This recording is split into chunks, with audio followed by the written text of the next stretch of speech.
पूरा दिल्ली एनसीआर प्रदूषण की मार झेल रहा है। प्रदूषण से रोकथाम की तमाम कोशिशों के नाकाम होने के बाद दिल्ली सरकार ने प्राइवेट ऑफिसेज को 50% ऑन साइट वर्क फोर्स के साथ काम करने की सलाह दी है।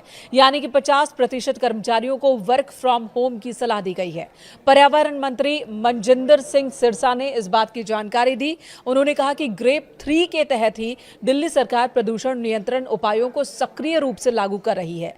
सार्वजनिक स्वास्थ्य और वायु गुणवत्ता की रक्षा के प्रयासों को तेज किया गया है। एमसीडी ऑफिस सुबह 8:30 बजे से शाम 5 बजे तक कार्य करेंगे, जबकि दिल्ली सरकार के कार्यालय सुबह 10 बजे से शाम 6:30 बजे तक खुलेंगे। आपको बता दें, दिल्ली एनसीआर में अगले 10 दिन के लिए AQI की वार्निंग जारी की गई है। केंद्रीय पृथ्वी विज्ञान मंत्रालय के तहत आने वाली फोरकास्टिंग बॉडी ने कहा कि अगले 10 दिनों तक एयर क्वालिटी बहुत खराब कैटेगरी में ही रहने वाली है, इसमें कोई सुधार नहीं होने वाला। जिसके बाद डिसीजन सपोर्ट सिस्टम यानी कि DSS के मुताबिक दिल्ली के PM 2.5 लेवल में अलग अलग पॉल्यूशन सोर्स की जानकारी मिली है। दिल्ली की जहरीली हवा में ट्रांसपोर्ट सेक्टर का सबसे बड़ा योगदान सामने आया है। लगभग 15% प्रदूषण की वजह ट्रांसपोर्ट ही है और ऐसे में वर्क फ्रॉम होम नियम से सड़कों पर गाड़ियों की संख्या कम होगी और प्रदूषण में कमी की उम्मीद है। फिलहाल दिल्ली में ग्रेप 3 लागू है। दिल्ली सरकार ने प्रदूषण पर रोक लगाने के लिए 11 नवंबर को लागू किया था ग्रेप 3, लेकिन इससे कोई फायदा नहीं हुआ।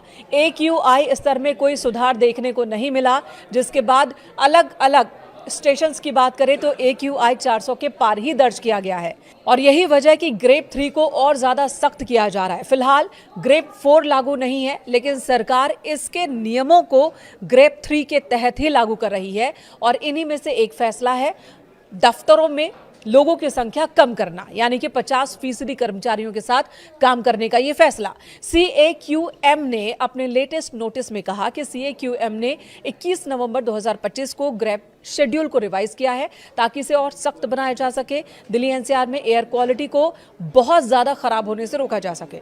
सुप्रीम कोर्ट के प्रपोजल को मंजूरी देने के बाद यह फैसला लागू किया गया है और इसके तहत गैर जरूरी निर्माण कार्यों पर रोक लगाई गई है। खुदाई और BS4 वाहनों पर पहले से ही प्रतिबंध है। नियमों को और सख्त किया जा रहा है। ऑफिसेज को भी ये कहा गया कि चाहे वो प्राइवेट हो या सरकारी दफ्तर, वहां 50% वर्कफोर्स के साथ ही काम करें।